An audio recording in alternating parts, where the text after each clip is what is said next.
name is Sherilyn Fehringer. I was born in Albuquerque, New Mexico. Oh, lay your sweet head here on my chest, your breath on my neck.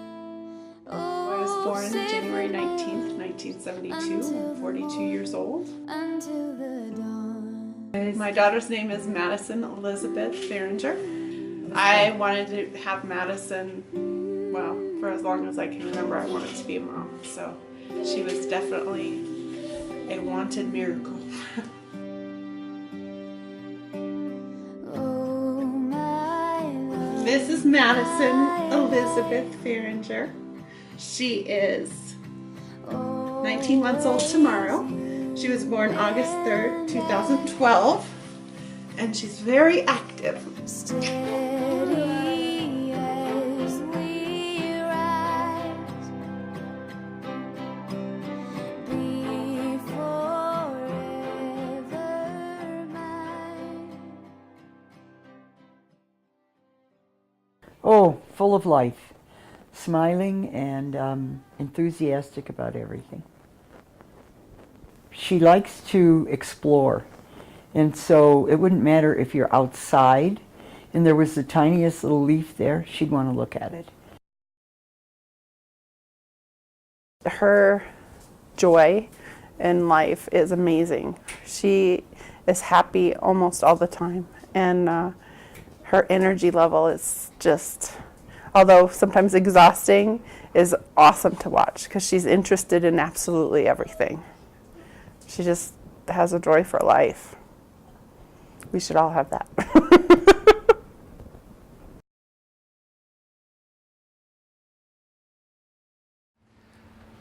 Oh, without being a grandpa? I think she's the greatest. She's so full of energy. I just can't imagine a little girl like that smiling as much as she does. She's almost always happy, it seems like.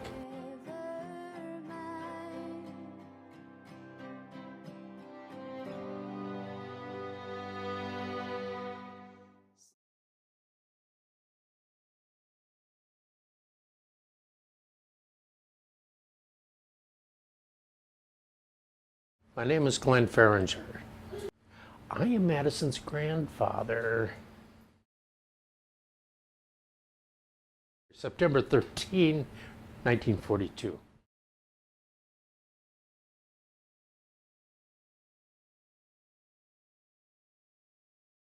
Oh, my dad's name was Sylvester Fehringer. Everybody called him Bess. My mother was Vivian. And both of them were involved with the school, involved with the church.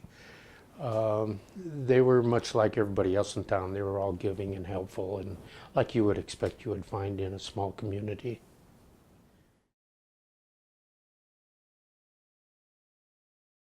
You know, the Germans were pretty stubborn. They used to call them bullheaded, and very strict. The man ran the house, the mother stayed at home. None of the women worked at that time. This is going back before women really started working. And so the atmosphere was that we came home and ate. I mean, I walked to school and then came home and had dinner. Our main meal was at noon, and my dad owned his own business, and he came home for dinner. Us kids came home from school for dinner, and so, I mean, it was just all so simple. Yeah, I had a brother, Gene, and I had a sister, Donna. My brother is a year older than I am, and my sister was 5 years younger than me. Humphrey, Nebraska is the name of the town I was born in.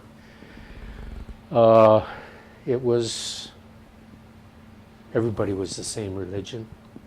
Everybody was the same nationality, pretty much. It was a German Catholic community.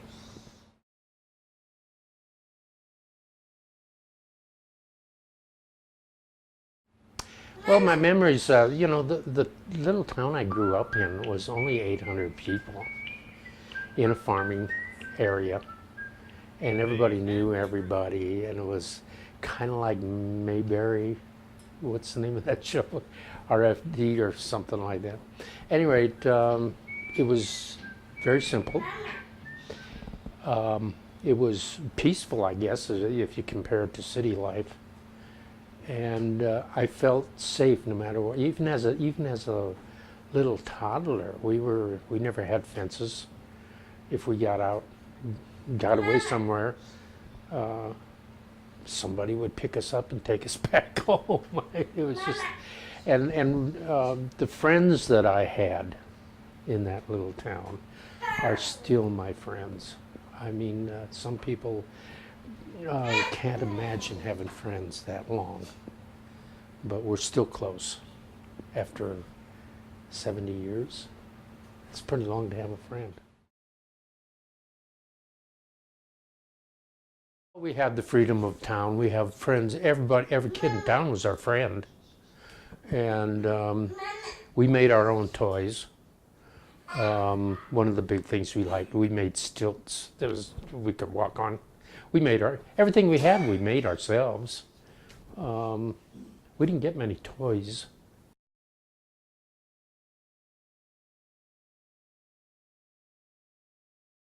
As we got older, we played ball.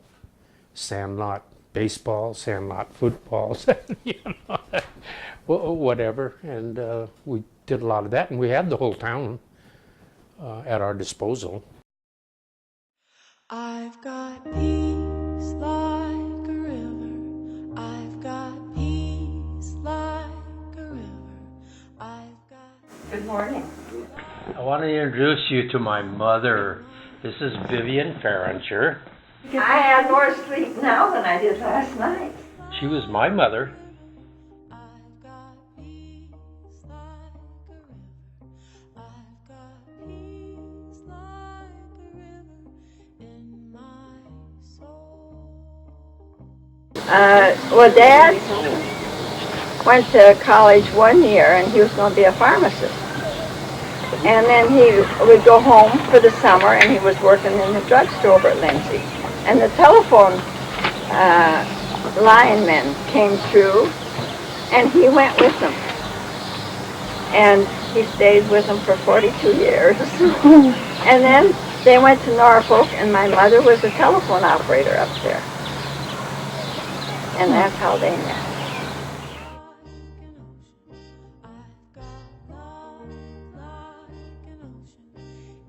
This is a house that my great-grandfather and great-grandmother moved into when they came from Iowa in a covered wagon.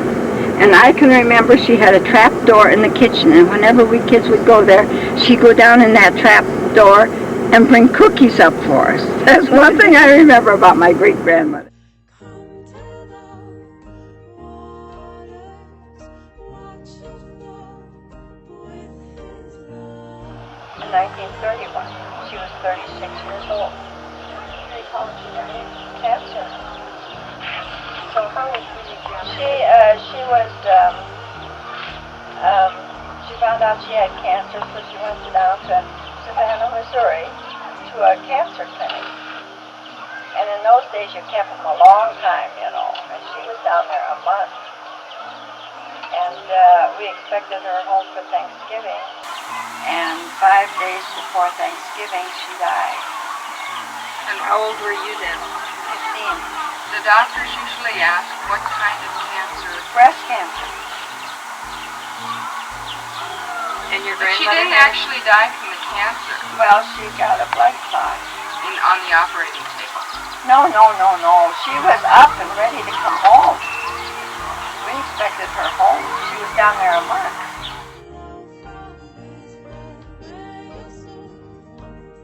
Yeah, and I can remember cooking, and my dad was no gardener, but Mother was, and we still had a garden out and back.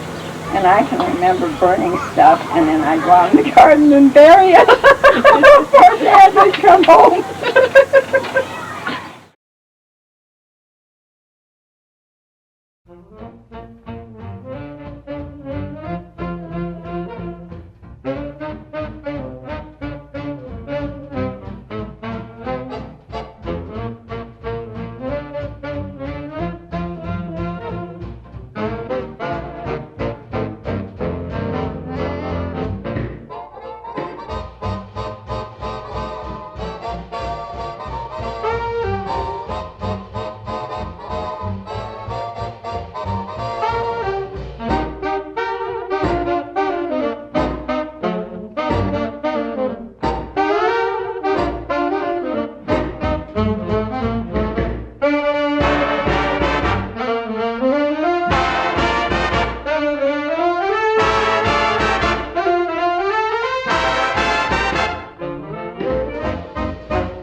the cash every year. So we didn't need the red stamps. Now you're talking about you and Dad. Yeah. And we give our red stamps to Norma Lou.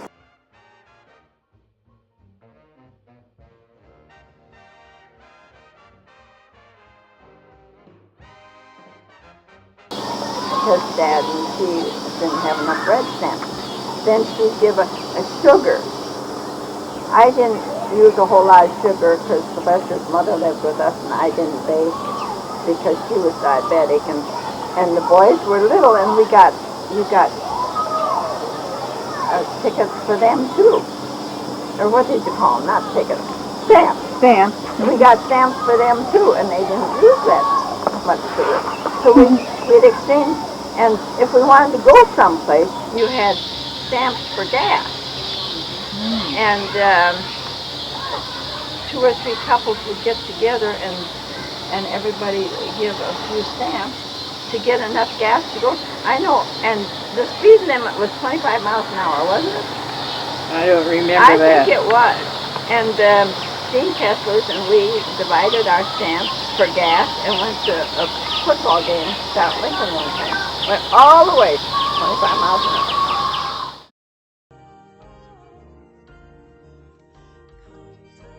What is a memory you have had that makes you smile? Oh, there are a lot of things that make me smile.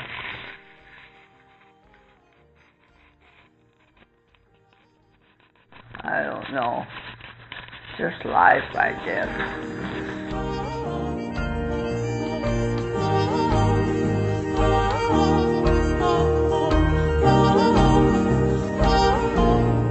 I've got peace like a river. I've got love like an ocean. I've got joy like a fountain in my soul.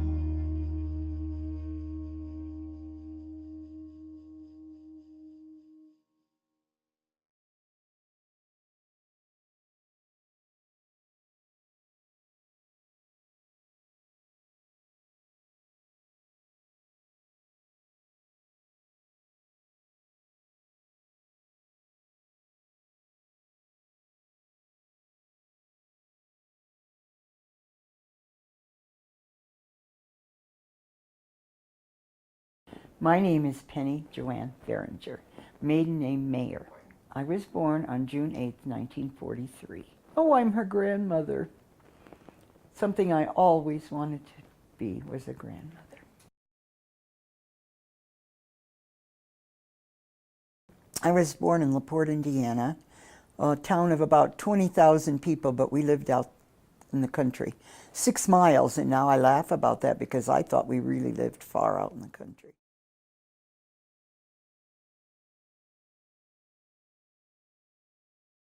I had a really nice growing up. I lived in the same house from maybe age 5 to 12th grade.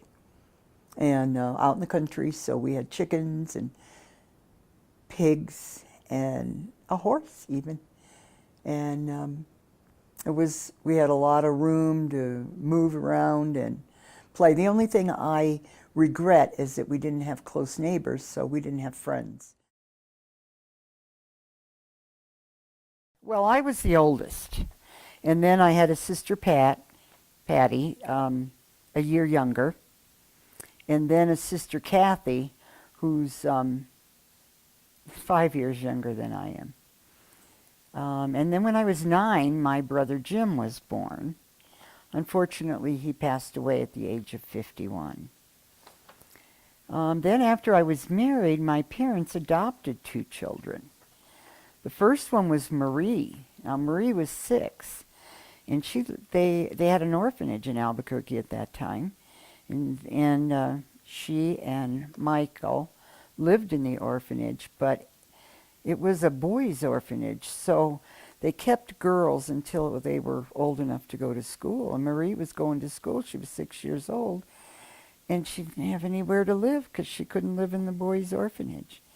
So through the auxiliary, etc., my mother found out about her, and they adopted Marie first. And she was 6, like I said. And then Michael came shortly afterwards. He was almost 4. And so Michael is like about 20-some years younger than I am. But we've enjoyed having the 2 children added to our family. Michael comes to visit occasionally, and he always wants to see Madison and sends her little gifts. And he's really come back into our life more since Madison arrived.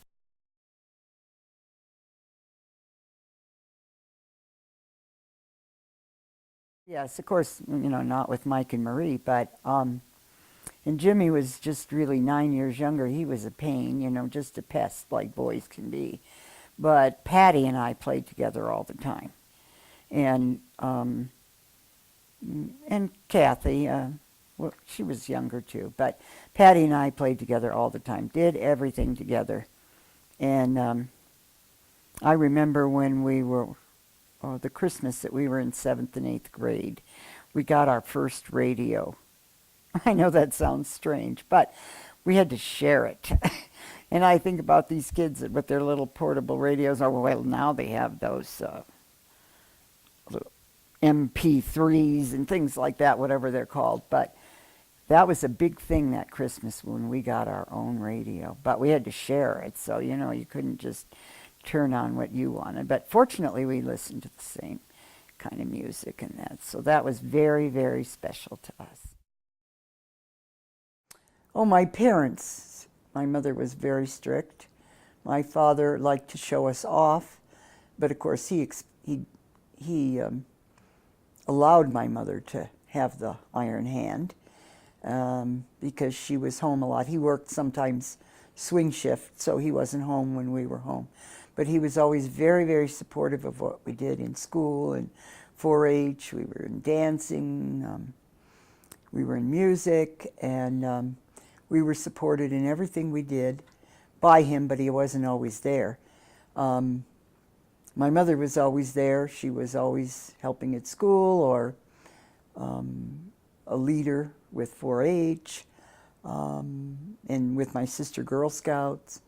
So we had a lot of support from my parents. Well, I crochet a lot, so I think she'll probably grow up watching me crochet, and she likes to come over and pull the yarn. When Cheryl was little, my sister taught me. I wanted to learn how because my mother always knitted, and you had to be really careful that you didn't drop your stitches, and then when I knit, it wouldn't be even, and to this day, if I make a sweater, it's like one row's loose and the next one's tight, and I just couldn't do it. And so I said I could learn to crochet. I didn't really realize that she wanted a baby that badly. And she didn't share that with me. It was a very hard thing for her to deal with and share. And then when she told me that she would like to have a baby, I was like waiting to be a grandmother, and I just would pray that someday I would like God to send somebody to be her companion before I'm gone.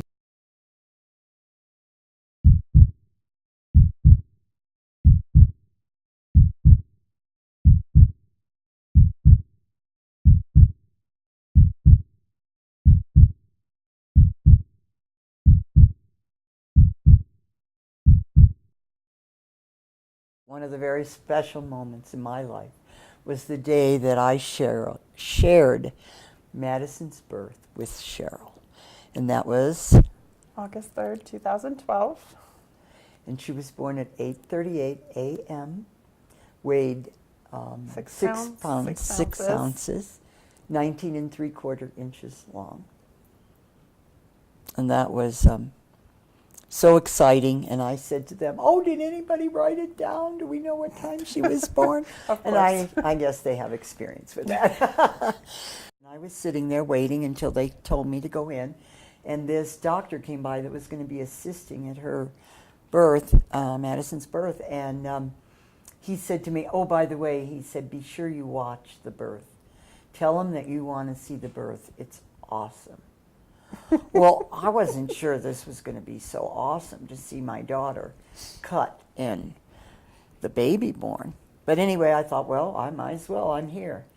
And I was really scared because I knew that I was going to be awake and just kind of numb from the waist down or from the chest down. And I was like, how is this going to work? I know they're cutting me open.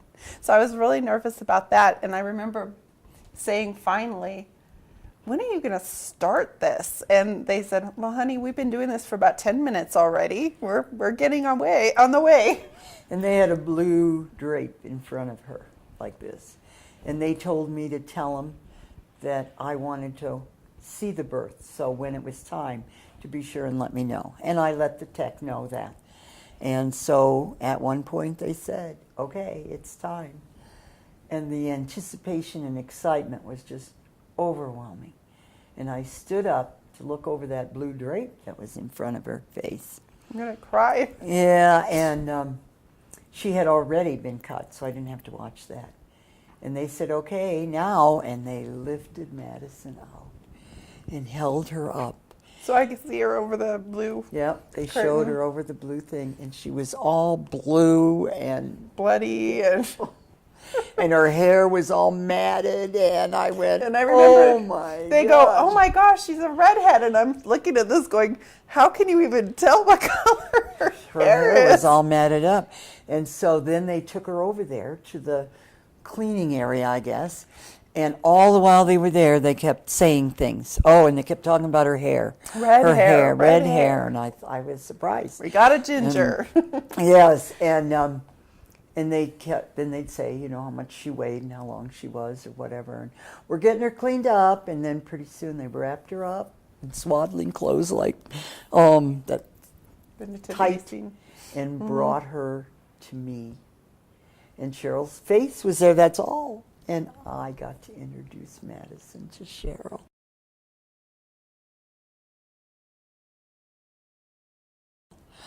That was the most special moment of my whole life. And I was crying uncontrollably, I believe, because I just couldn't believe that you had this little baby that was yours.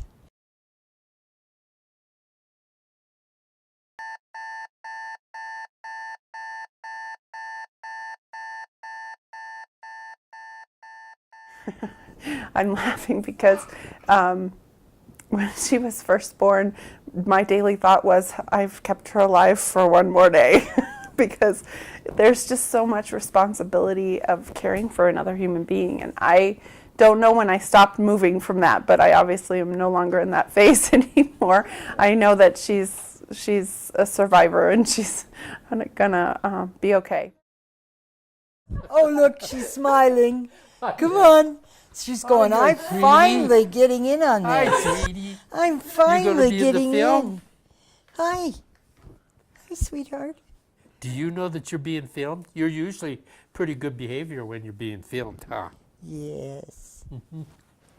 Well, we enjoy watching her read books. She's really into books, and she has her favorites. I bought this book for her before she was born, and gave it to her around Halloween one time, and it was exciting for us because she thinks this little dog looks like the same color as her dog. And so she got very involved, and every time she comes over, this is the first thing she looks at is this book. So we enjoy watching her read books, and we've bought some books over the years, and watch her at her house because she has a zillion books at her own house. And I think that's important for children.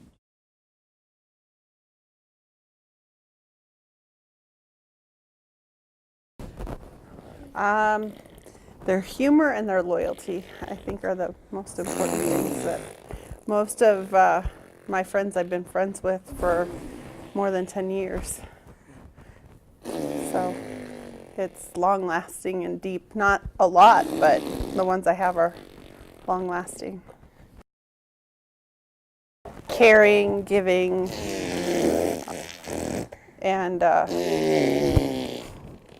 easygoing.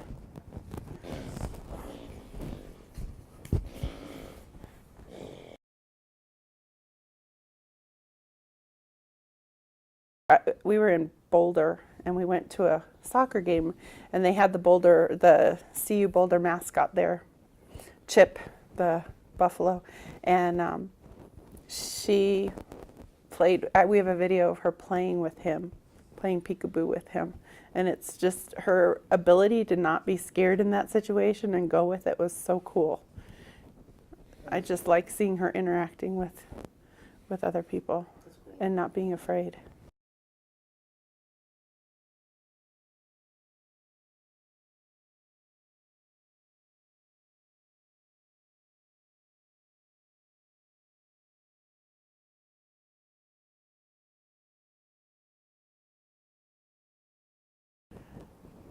Going on adventures with her, having new and exciting experiences with her. Like what? Oh, I love camping, so I want to go camping with her. I want to go hiking with her. I'd like to do some traveling with her and just explore. Casey, come here. Casey, come here. Lay down. Thank you. Just kind of, I had a friend who would take a AAA book and just wherever we were, pick random things out of there and say, let's go check it out. And I really thought that was kind of fun, and I'd love to do that with her, is just pick a random place that off the beaten path and go check it out.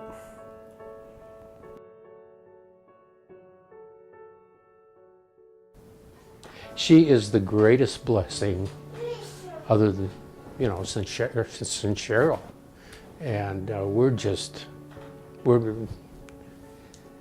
I can't imagine a grandparent being away from their grandchild, because we get to see her a lot. We're very lucky. I think loving others, caring about others, being considerate of others. I'd like her to grow up knowing that, and sometimes I think nowadays children in school, having been a teacher myself, don't always, they're not always they're a little more self-centered than I would like them to be, but there were always those children that were like super neat kids that really went overboard, and I always appreciated them, and because when they loved the teacher too. And so I benefited from their attention and their caring. And I just would like Madison to be thoughtful of others. What lessons have you learned during your life that you would like to pass on to Madison? I don't know what I can pass on. Just do the best you can, and that's all you can do. Keep plugging, huh? Yeah. I tell her every day that I want her to be what she wants to be, that she is surrounded by people who love her, and that she doesn't have to follow traditional roles, that she can do what she needs to do to be happy, and she's surrounded by love.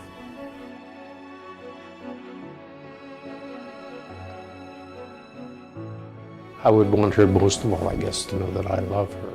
Just that I treasure every moment with her. How loved she is. She's the only grandbaby on both sides, and she's been kind of a little miracle in a lot of ways for bringing people together, and so I want her to know that she's very special and that she's loved. Thank you.